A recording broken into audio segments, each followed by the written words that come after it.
Today on In Your Face Anatomy, we are learning all about the skin. That's exciting. So let's get into it.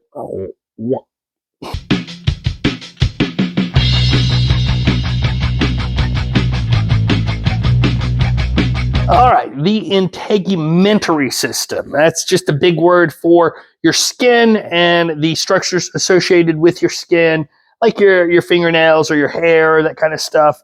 Skin and its associated structures. That is your integumentary system. So really, when we're looking at our skin, we've got three distinct layers to our skin that we have to be able to distinguish.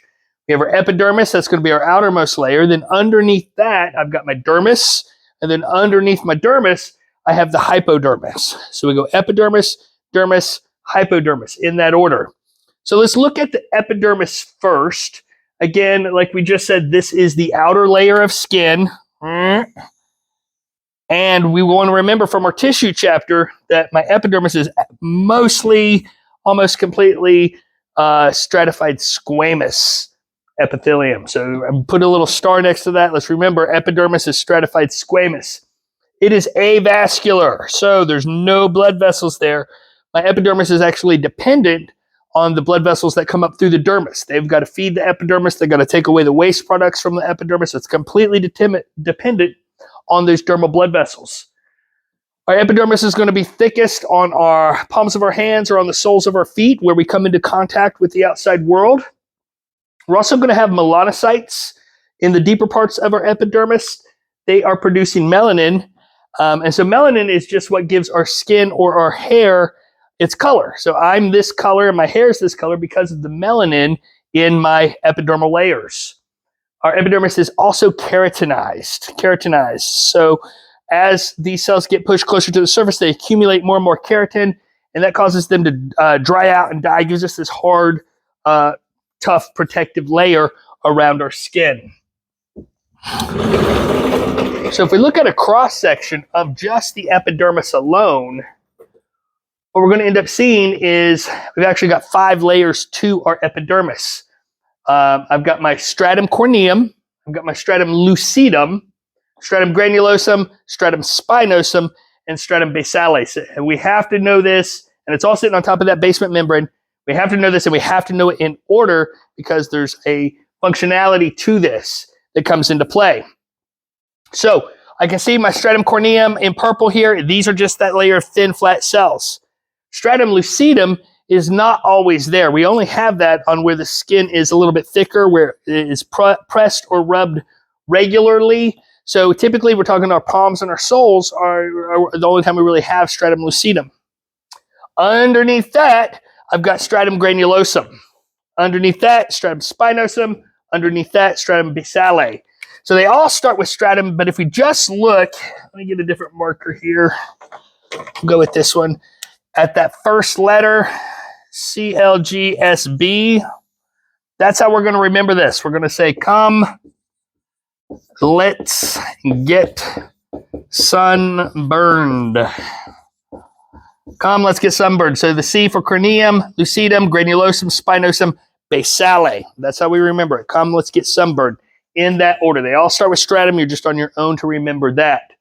Now, what's happening with these layers, and one of the easiest ways to make these distinctions is looking at the nucleus. So at the bottom in my stratum basale, I've got my nice normal cells. So we've got this nice normal nucleus happening in there. As these cells go through mitosis and divide and get pushed a little closer, they're going to move up into stratum spinosum.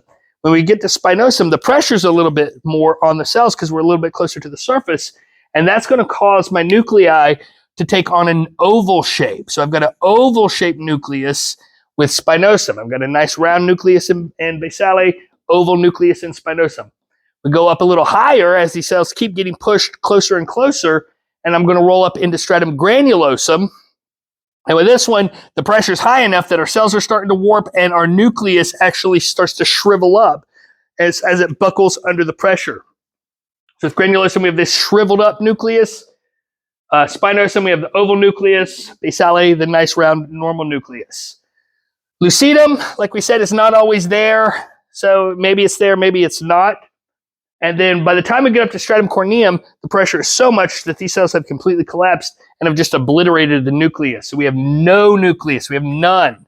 So let's know what happens with the nucleus in each of these layers, because that is going to be one of the key ways to distinguish all 5 layers of the epidermis. So be familiar with this picture, know how to identify each one. So a great picture on the practical exam would be something like, which layer is this? And then you have to tell me stratum spinosum, or I could say, what does the nucleus look like in stratum spinosum? And you have to tell me that's the oval-shaped nucleus because it's just the second one up.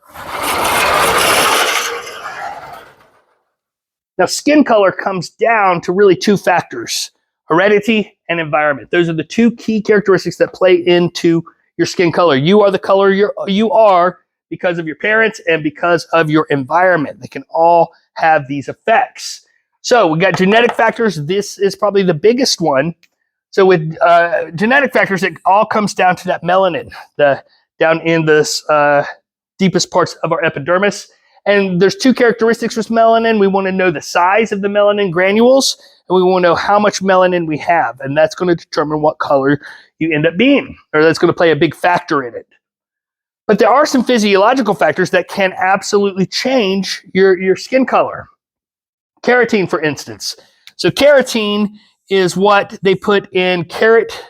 I shouldn't say what they put in carrot, but is found in carrot baby food. So new moms who are just inexperienced, their baby likes the carrot baby food, so they'll keep feeding it. Then their baby turns orange, and they run to the hospital like, oh, my baby's got jaundice. No, you just fed them too many carrots, and the carotene is built up and is now expressing itself in the epidermis, changing its color.